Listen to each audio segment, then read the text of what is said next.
Мен катардагы жокер Мергенбай уулу Анур 2001-жылы жарык дүйнөгө келгем.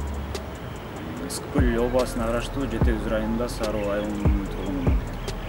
Мен азыркы тапта Улуттук гвардиянын 10-126 аскер бөлүмүндө ардак кароо ротасында кызмат өтөп жаткан кезим. Аскерге келиме көбүнчө бул апам түрк болгон, акыл насааттарын айтып, мекенди коргош керек, коргоо бул ар бир эркектин милдети деген сөздөрдү айтчу мага.